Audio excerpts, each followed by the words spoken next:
My grandmother's caretaker convinced everyone she had dementia so he could steal her money. He didn't know I was secretly recording everything. I was 16 when my parents died and I moved in with my grandmother. She was the sharpest person I knew, always helping me with homework, teaching me to cook, staying up late watching old movies together. Then Gino came into our lives.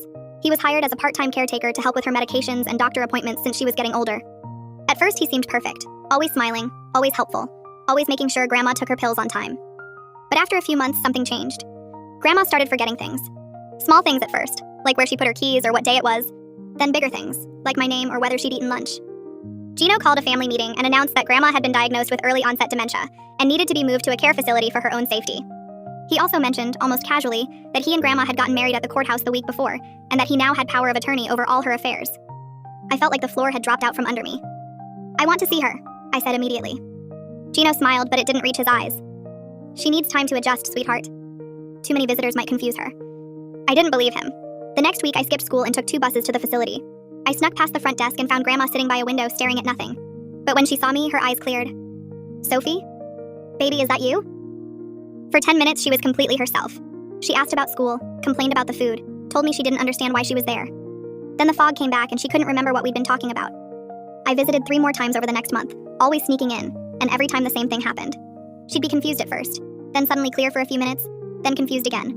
I started doing research online and nothing I read about dementia matched what I was seeing. Real dementia didn't come and go like a light switch. Something was wrong. I started paying attention to everything Gino did. He'd moved into Grandma's house completely, selling her antiques and jewelry for medical expenses. He opened my mail and told me he controlled my college fund now. His brother started coming around, always watching me in ways that made my skin crawl. One night I heard Gino on the phone laughing. "She's getting worse every day. The old woman won't last another year at this rate, and then everything's mine." I covered my mouth so he wouldn't hear me gasp. The next day I started recording everything on my phone. I recorded Gino going through Grandma's jewelry box. I recorded him talking to his brother about the plan. I recorded myself visiting Grandma and catching her lucid moments on camera, proving she could still recognize me and hold conversations. I even recorded Gino telling me I wasn't allowed to visit anymore because I was upsetting her. After 2 weeks, I had hours of footage. I took it to Grandma's old doctor, the one she'd seen for 20 years before Gino came along. He watched the recordings with his face getting paler and paler. "This isn't dementia," he said quietly. "These symptoms, the way they fluctuate, this looks like she's being given something. Benzodiazepines can mimic dementia symptoms if administered regularly." He called the police that afternoon. They searched the facility and found that Gino had been giving Grandma unprescribed sedatives every single day, enough to keep her confused and compliant, but not enough to kill her. They searched Grandma's house and found thousands of dollars worth of her belongings hidden in the garage, ready to be sold. They found documents showing Gino had been slowly draining her bank accounts for months. Gino was arrested that night. His brother tried to run, but they caught him at the bus station. Grandma was taken off the sedatives, and within 2 weeks she was almost completely back to normal. She cried when she realized what had happened, how close she'd come to losing everything, including me. "I knew something was wrong," she kept saying. "I knew I wasn't crazy, but I couldn't make anyone believe me." The hardest part was realizing how many people had failed us. Family members who believed Gino over me, doctors who dismissed my concerns, a whole system that let a predator marry a woman he was actively drugging. But I also learned something important about myself. When everyone told me I was wrong, when every adult in my life said I needed to accept reality, I trusted what I saw with my own eyes. I fought for my grandmother when no one else would. Now I'm 19 and pre-law, planning to specialize in elder abuse cases. Grandma jokes that she created a monster, but she says it with pride. Gino got 12 years in prison. Grandma got her life back. And I got proof that sometimes being the only person who believes the truth is enough. Moving into the dorms felt different this time. Last year I'd been quiet, keeping my head down, still processing everything that had happened with Grandma and Gino. But sophomore year meant a new building, a new roommate, and apparently a new reputation I didn't know I had. I was unpacking boxes in our shared room when Kira walked in with her parents trailing behind, carrying plastic bins and a mini fridge. She had dark curly hair pulled back in a messy bun and wore an oversized university sweatshirt. Her mom immediately started fussing over which side of the room got better light while her dad hauled in a desk lamp. I was arranging textbooks on my shelf when my laptop screen caught Kira's attention. I'd left a browser tab open, one of the local news articles from last year with the headline about Gino's arrest. She squinted at it, then looked at me with this sudden recognition. "Wait, are you Sophie? The one who exposed that whole elder abuse thing?" I froze with a chemistry textbook in my hand. Most people on campus had no idea who I was, and I'd gotten used to that anonymity. "Yeah, that's me. I'm surprised anyone remembers, honestly. It happened over a year ago." Kira's face lit up in a way that made me nervous at first, like she was about to treat me like some kind of celebrity or victim. But instead, she just nodded and went back to unpacking. "My mom's a social worker. She actually used your case in a training session last month." That stopped me completely. I set down the textbook and turned to face her properly. "Really?" Eleanor, Kira's mom, looked up from where she was organizing hangers in the closet. She had the same warm eyes as her daughter, and smiled when she saw my expression. "You did something remarkable. The way you documented everything, the pattern recognition, it's exactly what we train people to look for, but most family members miss. We use your case as an example of how financial exploitation actually works in real time. Something shifted in my chest, a feeling I wasn't expecting. For months, I'd thought about what happened with Grandma as this awful thing we survived, this trauma that marked us. But hearing that it was helping protect other elderly people, that social workers were learning from what I'd recorded, it felt like maybe all that fear and anger had actually created something useful. I wasn't just the girl whose grandmother got drugged and robbed. I was someone whose actions might prevent it from happening to someone else's grandmother. That's actually really cool, I said, and meant it. Kira grinned and tossed a pillow onto her bed. Mom talks about your case all the time. She says most people ignore the warning signs because they don't want to believe someone they trust could be dangerous. We spent the rest of the afternoon setting up the room, and I felt lighter than I had in months. My first pre-law seminar met in one of the old academic buildings with tall windows and creaky wooden floors. Professor Roderick Tillman was younger than I expected, maybe in his early 40s, with wire-rimmed glasses and a habit of pacing while he talked. He spent the first class discussing the intersection of criminal justice and civil law, specifically how vulnerable populations often fall through the cracks between systems. I took notes furiously, underlining phrases about elder abuse statutes and financial exploitation laws. After class, I was packing up my laptop when Professor Tillman approached my desk. Sophie, do you have a minute? My stomach did a nervous flip. Professors didn't usually single out students on the first day unless something was wrong. I nodded and stayed in my seat while the other students filed out. He pulled up a chair and sat across from me, setting down a worn leather briefcase. I read about your grandmother's case last year. The documentation you compiled was exceptional, especially for someone with no legal training. I wasn't sure how to respond to that. I just recorded what I saw. That's exactly my point. You had instincts about evidence preservation that most law students don't develop until their second year. I'd like to offer you a position as my advisee for an independent study on elder abuse law. He pulled out a folder and opened it, showing me a rough outline of what the research would cover. Your real-world experience combined with legal theory could produce genuinely valuable research. We'd examine case law, analyze reporting requirements across different states, maybe even develop policy recommendations. I stared at the outline, my heart beating faster. This was exactly what I wanted to do with my degree, but I'd assumed I'd have to wait until law school to actually work on it. You'd be willing to advise me on this? More than willing. I think you have a perspective that could contribute to the field in meaningful ways. We'd meet weekly, you'd write a substantial research paper, and if it's strong enough, we might even submit it for publication in a law journal. I thought about Grandma, about how many people had failed to protect her, about Gino sitting in prison while other predators were probably out there right now targeting vulnerable elderly people. I'd love to do this, I said. Professor Tillman smiled and handed me the folder. Good. Let's plan to meet next Tuesday to discuss your research approach. Start thinking about what specific aspects of elder abuse law interest you most. I visited Grandma every Tuesday and Friday afternoon, taking 2 buses across town to her house. She'd insisted on moving back after her recovery, refusing to let Gino's actions drive her out of the home she'd lived in for 40 years. The first few months had been hard, watching her jump at unexpected sounds or check the locks multiple times before bed. But now, over a year later, she'd reclaimed the space as her own. She was in the kitchen when I arrived, flour dusting her hands as she rolled out pie crust. The radio played old jazz standards and the whole house smelled like cinnamon and apples. There's my girl, she said, wiping her hands on her apron before pulling me into a hug. I helped her finish the pie while she told me about her week. She'd joined a book club at the senior center and started volunteering at the library on Wednesdays. She was busy and engaged and more like her old self than I'd seen since before Gino. But then her sister called and I watched Grandma's face tighten with frustration as she listened. When she hung up, she shook her head. Christine wants me to get one of those medical alert necklaces. Says I shouldn't be living alone at my age. You're 72 and you just baked a pie from scratch, I said. Exactly.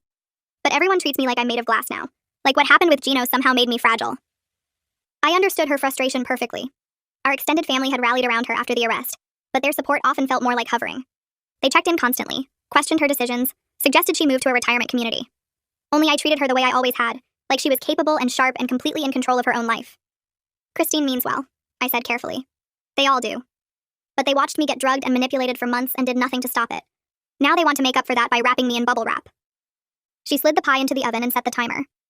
You're the only one who still talks to me like I'm a real person. We sat at her kitchen table with tea, and I told her about my classes and Professor Tillman's offer. She listened with the same focused attention she'd always given me, asking smart questions about the research scope and nodding when I explained my interest in policy reform. This was why I fought so hard for her. Not just because she was my grandmother, but because she was this person, sharp and funny, and fully herself. During my Friday visit, Grandma mentioned something that made me pause mid-bite of the apple pie we'd made together. A journalist contacted me this week. She's writing a book about financial crimes against elderly people. I set down my fork. What kind of book? True crime, I think. She sent me an outline of what she wants to cover. Our case would be one of several stories she's examining, all about how systems fail to protect vulnerable adults. Grandma poured more tea into both our cups. She wants to interview both of us, get our perspective on what happened and how we fought back. The idea of our story being in a book, published and permanent and available for anyone to read, made my chest feel tight. Part of me wanted to help, to contribute to something that might prevent other families from going through what we did. But another part wanted to keep our trauma private, to control who knew the details and how they perceived us. What do you think about it? I asked. Grandma stirred honey into her tea slowly, thinking, I'm not sure yet. That's why I wanted to talk to you first. This happened to both of us, and I won't agree to anything unless you're comfortable with it. I appreciated that more than she probably knew. So many decisions about Grandma's life had been made without her input during those months with Gino. Now she was making sure I had agency over my own story. Can I see the outline she sent? Grandma pulled out a printed email from a folder on the counter. The journalist's name was listed at the top, along with her credentials writing about crime and justice issues. The outline detailed 5 cases of elder financial abuse, examining common patterns and systemic failures. Our case would be the centerpiece because of the secret recordings and the way I'd documented everything. I read through it twice, trying to figure out how I felt. She wants to focus on how young advocates are changing the landscape, I said finally. Making noise when adults won't listen. That's exactly what you did. Yeah, but having it in a book feels different from having it in local news articles. This would be permanent. People I don't know would read about the worst time in our lives. Grandma nodded. We don't have to decide right now. Think about it for a while. Talk to people you trust. This is too big a decision to rush. The following week, Kira invited me to dinner at her parents' house. I almost said no because I had reading to catch up on, but Kira insisted her mom wanted to meet me properly, and her dad made excellent lasagna. Their house was in a quiet neighborhood about 20 minutes from campus, with a front porch swing and flower boxes under the windows. Inside, it smelled like garlic and tomato sauce. Richard, Kira's dad, was pulling bread from the oven when we arrived. He had graying hair and the solid build of someone who'd spent years in physical work. Eleanor hugged me like we were old friends, then immediately put me to work setting the table. Over dinner, Richard asked about my classes and my plans for law school. When I mentioned my independent study with Professor Tillman, his eyes lit up. Elder abuse cases were some of the hardest investigations I worked during my police career. The victims are often too scared or confused to cooperate, and the perpetrators are usually family members or trusted caregivers. That's exactly what made Gino so dangerous, I said. Everyone trusted him because he seemed helpful. Richard nodded seriously. What you did with those recordings, documenting the patterns over time, that was exactly the right approach. Most families don't think to gather evidence until it's too late. You built a case that was airtight. Hearing that from someone who'd actually investigated these crimes meant something I couldn't quite put into words. For so long, I'd felt like I was making it up as I went, terrified I was doing everything wrong. But I'd trusted my instincts, and apparently those instincts had been right. The hardest part was getting anyone to believe me at first, I admitted. Adults kept telling me I was overreacting. That's the most common barrier we see, Eleanor added. People don't want to believe someone they know could be abusive. It's easier to dismiss the person raising concerns, especially when that person is young. We talked through dessert about the gaps in elder protection systems, about how many cases never get reported, about the ways financial abuse destroys families even when the victim survives. Kira's younger sister Valerie, who was visiting from high school, listened quietly but asked smart questions. I left their house feeling more grounded than I had in weeks. Professor Tillman's class met twice a week in a seminar room with a large oval table. On the 3rd week, I noticed another student who always sat across from me, taking notes in a battered notebook and occasionally raising his hand to challenge Professor Tillman's points. His name was Isaac Wagner, and he had dark hair that always looked slightly messy, and wore button-down shirts with the sleeves rolled up. After class one day, he approached me while I was packing up. You're Sophie, right? The one doing the independent study on elder abuse? I nodded, wondering how he knew that. Professor Tillman mentioned it when I asked about research opportunities. I'm interested in victim advocacy work, specifically how the legal system treats vulnerable populations. We started talking about our interests and realized we were taking several of the same classes. Isaac suggested we study together for the upcoming constitutional law exam, and I agreed because studying alone was getting tedious. We met at the library that weekend, claiming a table in the quiet section with our textbooks and highlighters spread out. Isaac was easy to work with, focused but not competitive, asking questions that actually helped me understand the material better. What I appreciated most was that he never treated me differently because of what happened with Grandma. He asked about my case once, listened to my brief summary, then nodded and went back to discussing the 4th Amendment. No pity, no awkwardness, just normal interaction. Over the next few weeks, we fell into a routine of studying together twice a week. He made terrible jokes about tort law and always brought extra coffee. It felt good to have a friend who knew my story but didn't define me by it. 3 weeks after Grandma first mentioned the book, the journalist contacted me directly. Her email included a detailed outline of exactly what the book would cover, the other cases she was examining, and the specific angle she wanted to take with our story. She wrote that she wanted to focus on systemic failures, on how institutions that should protect vulnerable adults often enable their abuse instead. Our case would illustrate how individual advocacy can succeed where systems fail. She emphasized that she wanted to center my voice and Grandma's voice, not just report what happened to us, but let us tell our own story.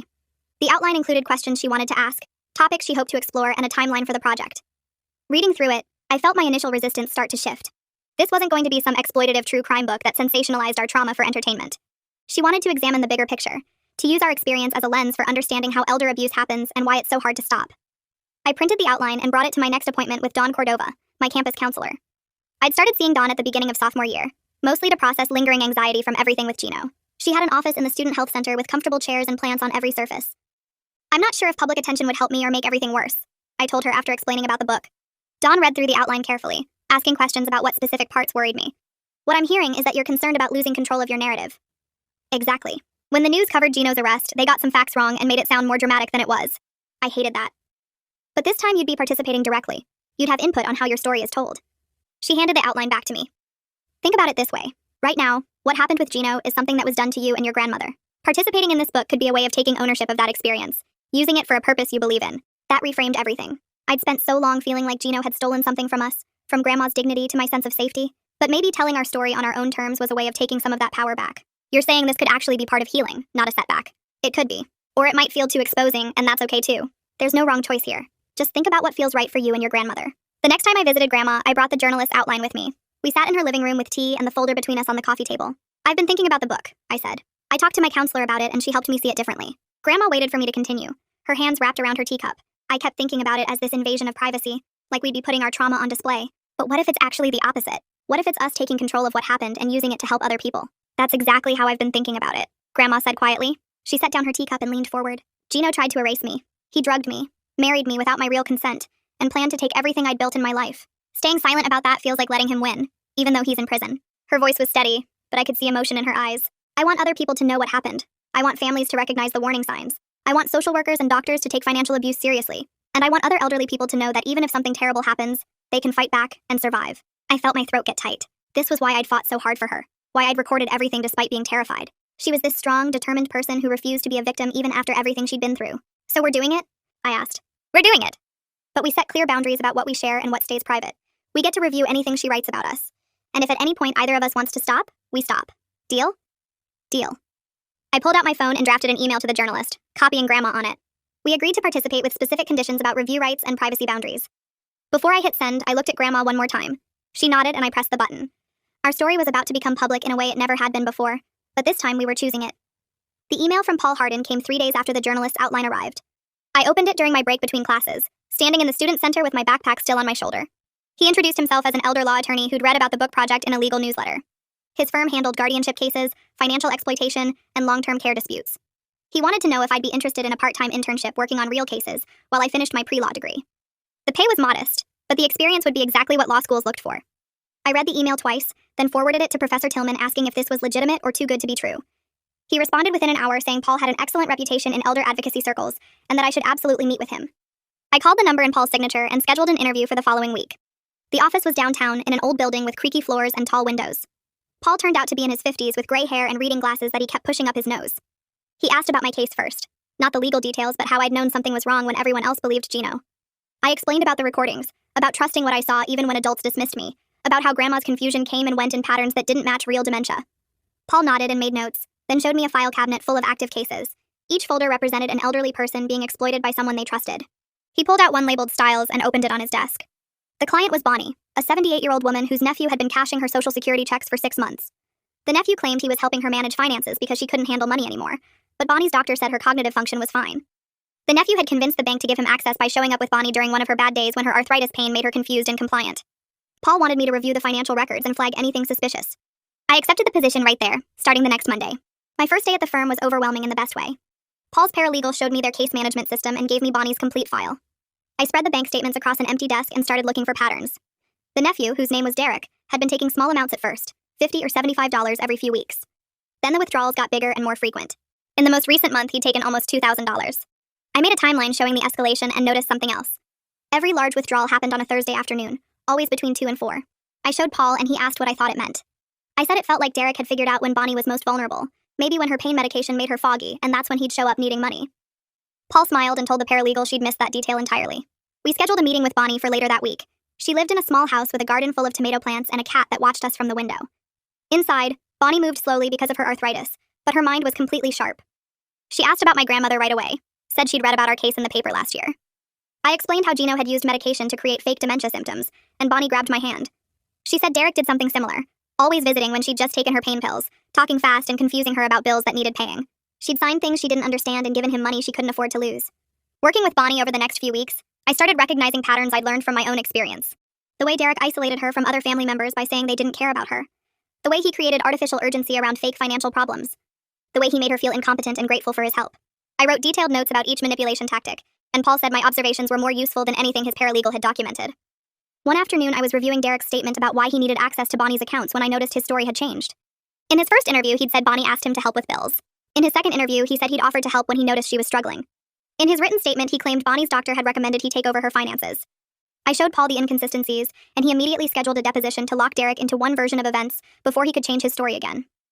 Around the same time, Isaac and I started studying together for our constitutional law midterm. We'd meet at the library most evenings, taking over a study room with our textbooks and notes spread everywhere. He was better at remembering case names, and I was better at understanding how the legal principles connected to real situations.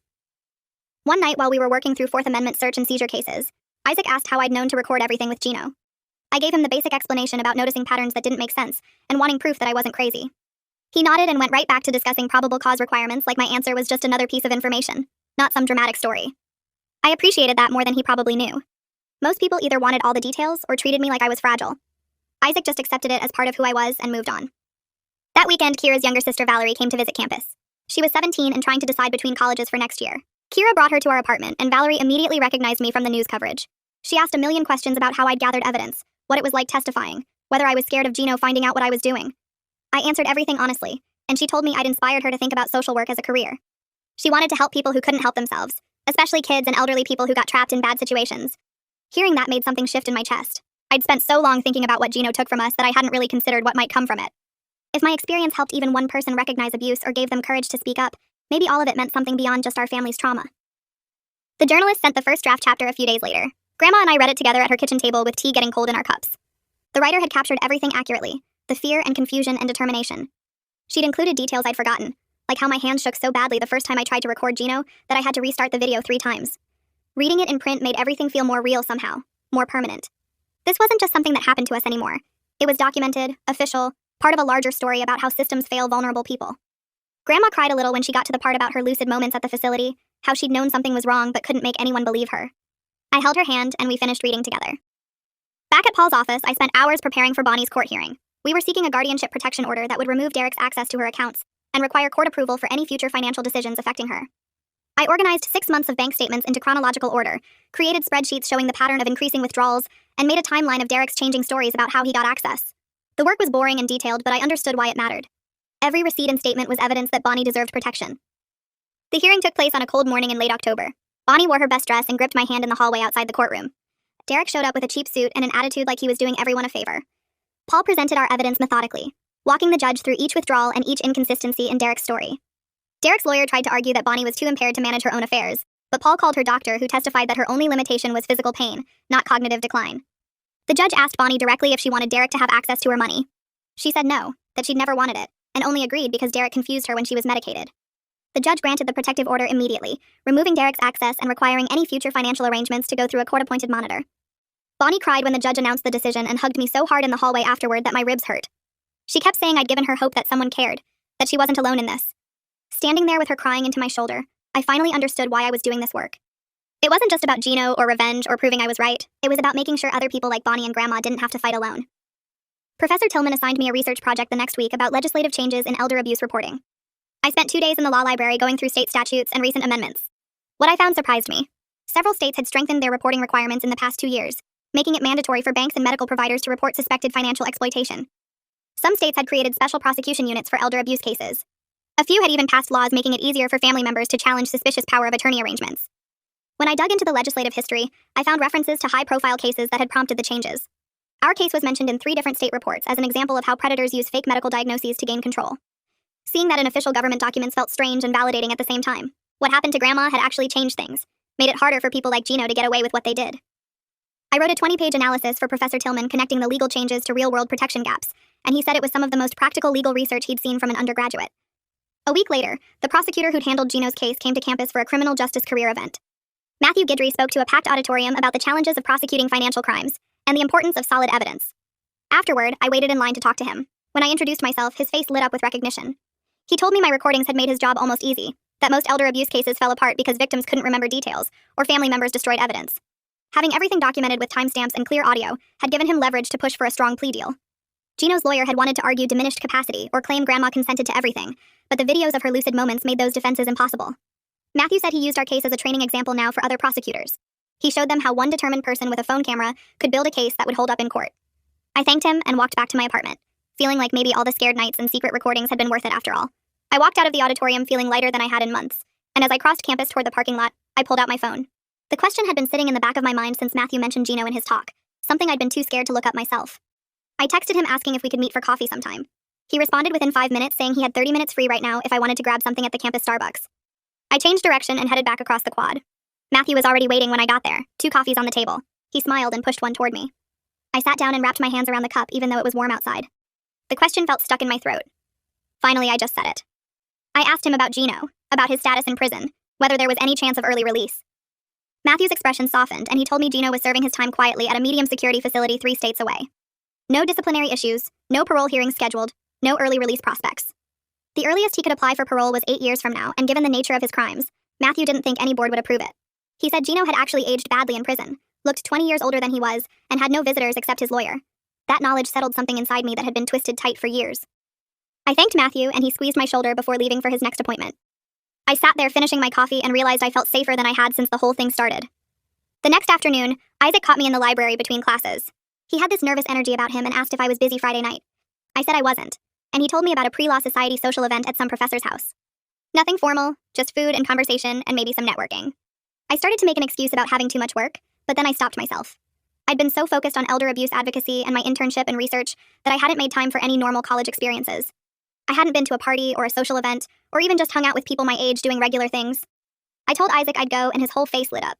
He said he'd pick me up at 7 and walked away looking pleased with himself. When Friday came, I actually spent time picking out clothes and doing my makeup, which felt strange and good at the same time. Isaac showed up right on time in a car that was definitely his parents', and we drove to the professor's house in the nice part of town. The place was full of pre-law students I recognized from classes but had never really talked to. We ate fancy appetizers and drank wine that the professor said was okay since we were in his home, and I found myself actually having fun. I talked to people about movies and music and stupid things that happened in their classes. Nobody brought up my case or asked about elder abuse or treated me like I was special or damaged. Isaac introduced me to some of his friends from the debate team, and they were arguing about some Supreme Court decision in this passionate, nerdy way that made me laugh. Around 10, I realized I'd gone 3 whole hours without thinking about Gino or Grandma or any of it. I'd just been a regular college student at a party. When Isaac drove me home later, I thanked him for inviting me, and he said he was glad I came. I meant to say more, but couldn't find the words for how much I needed that normal night. Sunday morning, my phone rang while I was making breakfast, and Grandma's name showed up on the screen. I answered, and she sounded excited in a way I hadn't heard in a while. She told me that several of her neighbors had been asking her advice about protecting themselves from financial scams. They'd read about our case in the paper when the book was announced, and they wanted to know how to spot warning signs, how to protect their accounts, what legal documents they should have in place. Grandma said she'd been thinking about starting an informal education group at the senior center, maybe meeting once a month to talk about financial safety and elder rights. She wanted to know if I thought it was a good idea or if it would be too hard for her to relive everything. I told her I thought it was amazing and that turning her experience into community service was exactly the kind of thing that would help other people. She said she'd already talked to the senior center director who loved the idea and offered to provide space and help with publicity. Grandma sounded energized talking about it, like she'd found a purpose beyond just recovering from what Gino did. She said her first session was scheduled for 3 weeks from now and asked if I'd come speak about the legal aspects. I said yes immediately. After we hung up, I sat there thinking about how Grandma had taken the worst thing that ever happened to her and decided to use it to protect other people. That's where I got my stubbornness from. 6 months into my sophomore year, the book finally came out. The journalist sent us advance copies, and seeing our story in print still felt surreal even though I'd read the drafts. The local paper ran a feature interview with both Grandma and me, complete with photos of us at her kitchen table. The reporter asked thoughtful questions about systemic failures and legal reforms, and what advice we'd give to other families. The article came out on a Sunday, and by Monday my phone was full of messages. People I didn't know were thanking us for raising awareness, sharing their own stories of elderly relatives being exploited, asking where they could buy the book. A woman from 2 towns over called to say she'd recognized similar patterns with her father's caregiver, and had contacted a lawyer because of our interview. The response was overwhelming in the best way. Grandma called me that night and said 3 different people had stopped her at the grocery store to tell her how brave she was. She sounded happy and proud instead of embarrassed or ashamed. The book started showing up in local bookstores, and Professor Tillman assigned it as optional reading in his seminar. I saw students carrying it around campus and had to resist the urge to tell them I was Sophie from the story. The whole thing felt like validation, that what we went through mattered, that sharing it publicly was the right choice. 2 weeks after the book launch, Paul called me into his office at the firm. He had that serious expression he got when he was about to say something important. He told me he'd been thinking about my future and about the firm's direction. He said he wanted to build a dedicated elder advocacy practice, and he thought my perspective would be invaluable to clients who'd experienced similar abuse. Then he offered me a permanent position at the firm after graduation, contingent on law school acceptance. I'd start as a paralegal while in law school and move into an associate attorney role after passing the bar. He said he'd never seen anyone with my combination of personal experience and legal instinct, and he believed I could help a lot of people. I sat there trying to process what he'd just offered me. A clear career path, a job waiting after graduation, a chance to do exactly the work I wanted to do. I asked him if I could think about it for a few days, even though I already knew my answer. He smiled and said, of course. I walked out of his office and sat in my car for 20 minutes just letting it sink in. 3 years ago, I was a scared teenager recording evidence on my phone with no idea if anyone would believe me. Now I had a law firm offering me a job specializing in the exact thing that had defined my life. I called Grandma and told her, and she cried happy tears. She said my parents would be so proud of who I'd become. My LSAT scores arrived in the mail on a Tuesday afternoon in March. I stared at the envelope for a full minute before opening it. The number on the page was strong, higher than I'd hoped. Definitely good enough for the law schools I was targeting. I took a photo and sent it to Professor Tillman with a thank you message for all his help preparing. He called me 10 minutes later to congratulate me and said he'd already started working on my recommendation letter. He told me he was describing my independent study work as some of the most passionate and practical legal research he'd seen from an undergraduate. He said law schools would be lucky to have me, and he meant it. I thanked him, and we talked for a while about which schools I should apply to, what kind of programs would be the best fit for elder law specialization. After we hung up, I allowed myself to feel excited about the future in a way I hadn't since before my parents died. I was actually going to do this. I was going to become a lawyer and help people like Grandma and Bonnie and all the others who got taken advantage of by people they trusted. 3 years after exposing Gino, I'm sitting in my apartment finishing up a brief for Paul's firm and thinking about how far I've come. I'm thriving in ways I never imagined when I was that scared 16-year-old recording evidence in secret and hoping someone would believe me. Grandma is healthy and empowered, running her monthly education group at the senior center and helping other elderly people protect themselves. I have a clear career path with law school applications submitted and a job offer waiting. I've built a support system of people who believe in my work, like Professor Tillman and Paul and Matthew and friends like Isaac and Kira, who remind me to have fun sometimes. The trauma will always be part of my story, woven into who I am and why I do this work. But it doesn't define me anymore. I'm not just the girl who exposed her grandmother's abuser. I'm Sophie, future elder law attorney, advocate for people who can't advocate for themselves, someone who learned that trusting what you see with your own eyes matters more than what everyone else tells you to believe. I'm exactly where I'm supposed to be, doing exactly what I'm meant to do, and that's enough.